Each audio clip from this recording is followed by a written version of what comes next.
चिंतन करें। तुलसी बाबा लिखते हैं कि ये जो जड़ पदार्थ हैं, चितजल पावक गगन समीरा, इनके अपने गुण हैं और आदमी इन्हीं गुण के अधीन आकर व्यवस्थावश पाप कर्म की ओर अग्रसित होता है। दरअसल ये हमारी अज्ञानता है। हमारा दिमाग उतना बड़ा नहीं है, विकसित नहीं है, ना हमने बचपन से इस बारे में सोचा, तो हम लोग अज्ञानता की ओर बढ़ते चले जाते हैं। पर इन्हीं अज्ञानता के अंदर गुण भी छिपा हुआ है।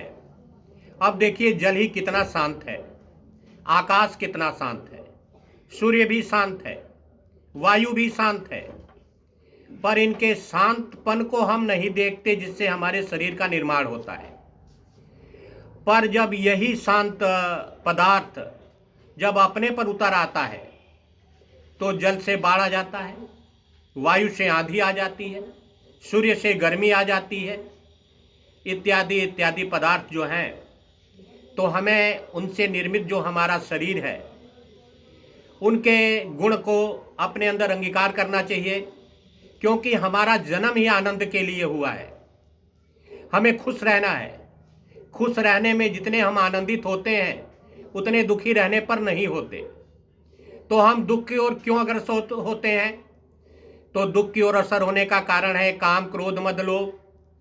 भाई, क्रोध किसी को भी अच्छा नहीं लगता, ना अपने को अच्छा लगता है, ना दूसरे को अच्छा लगता है, और ना दुख देना ही किसी को अच्छा लगता है। पर ऐसा हम क्यों करते हैं? ये अल्प ज्ञानता के कारण करते हैं। क्षणिक सुख के लिए हम दूसरे को दुख दे जाते हैं, दूसरे को डांट देते हैं, अपने शरीर के आराम के लिए दूसरे को खटाते हैं, परेशान करते हैं। पर सत्य, जब भगवान ने हमें दो पैर, दो हाथ, आंख, नाक, कान सब दिया है, तो क्या हम अपना काम इनसे नहीं कर सकते? कर सकते हैं। पर यह आलसीपना, थोड़ा सा सुख का इच्छा जो है, हमें गर्त की ओर ढकेल देता है, दुखों का कारण बना देता है। तो भगवान ने जो हमें दिया है, जो देवता रूप ये अंग प्रदान किए हैं, इन देवता रूपी अंगों की आराधना करनी चाहिए। जब इन्हें चलाते रहेंगे देवता प्रसन्न रहेंगे, और इन्हें जाम कर देंगे तो देवता भी दुखी हो जाएंगे। तो बंधु, हमारे कहने का अर्थ रहा कि आकाश, वायु, अग्नि, जल और पृथ्वी, इनका अपने शरीर पर विशेष महत्व है और इसको चिंतन करना चाहिए, देखना चाहिए। पृथ्वी माँ ऐसी धैर्यशील माँ है कि इनके छाती पर हम लोग रोज कितने वार करते हैं, गड्ढा खनते हैं, क्या क्या नहीं करते हैं। इनके पृथ्वी माँ के छाती पर हथौड़ी चलाते हैं। और साधु संत सन्यासी फकीर, इनको धैर्यशील होना चाहिए। कुछ भी कोई कहे जवाब नहीं देना चाहिए। जल भी शालीन रहता है। जल के अंदर कूदते हैं, जल जगह दे देता है, फिर आप निकलते हैं, जल आ जाता है। उसी तरह इन गुणों के अधीन रहना चाहिए कि गुण आपके अंदर व्यापक रूप से भरे रहे। अज्ञानता रूपी अवगुण आए और चला जाए, जो आपका कुछ भी बिगाड़ न सके। दरअसल इस सृष्टि की रचना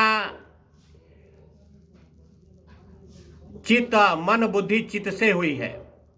मन, बुद्धि तो ये जड़ पदार्थ है, पर ये जो चित्त है भगवान का, परमात्मा का, परम आत्मा का पदार्थ है, जिसको हम स्वभाव भी कहते हैं, जिसको हम संस्कार भी कहते हैं। और इसी के अधीन रहकर हम अपने जीवन का विचरण करते हैं। सत्यता तो यही है, अगर चित्त को सही करेंगे, चित्त को शांत करेंगे, तो मन भी शांत रहेगा। और चित्त को शांत करने का एक ही उपाय है भैया, आंखें बंद कर लो, कान बंद कर लो, मुख बंद कर लो, शरीर को शांत कर दो, एकाग्र कर दो। जैसे एक पढ़ने वाला लड़का जो है, जो आईएएस और पीसीएस की तैयारी करता है, वो शांत भाव से अपने कमरे में बैठकर पढ़ाई में लगन लगाता है, इधर उधर का ध्यान नहीं देता है। उसी तरह हमारा चित्त एकाग्र होना चाहिए। अगर चित्त एकाग्र हो गया तो आपके अंदर उस संसार की हर शक्ति मौजूद हो जाएगी, जिह्वा पे सरस्वती आ जाएगी। और चित्त को एकाग्र करने के लिए ब्रह्मचर्य का पालन करना पड़ेगा, रस स्वाद से दूर होना पड़ेगा, नयन स्वाद से दूर होना पड़ेगा, तब जाके चित्त में एकाग्रता आएगी। हमारे ऋषि मुनि जितने भी, माँ पार्वती हुई, पिता शंकर हुए, राम हुए, कृष्ण हुए, ये लोग एकाग्र में थे। कहीं मंदिर मस्जिद गुरुद्वारे में नहीं थे। मोहम्मद साहब भी नहीं थे, ईसा मसीह भी नहीं थे, रामकृष्ण भी नहीं थे। कहीं पर्वत की गुफाओं में, कहीं रामेश्वरम के बालू में, पार्वती जी हिमालय के कंदराओं में। ये एकाग्रता का फल है। सब एकाग्र हुइए, अपने जीवन के विकास की ऊंचाइयों पर पहुंचाइए। जब तक आपका मन चंचल रहेगा तो निश्चित ही आप अज्ञानता की ओर जाएंगे। इसलिए मन को एकाग्र करने की कोशिश करिए, और मन तभी एकाग्र होगा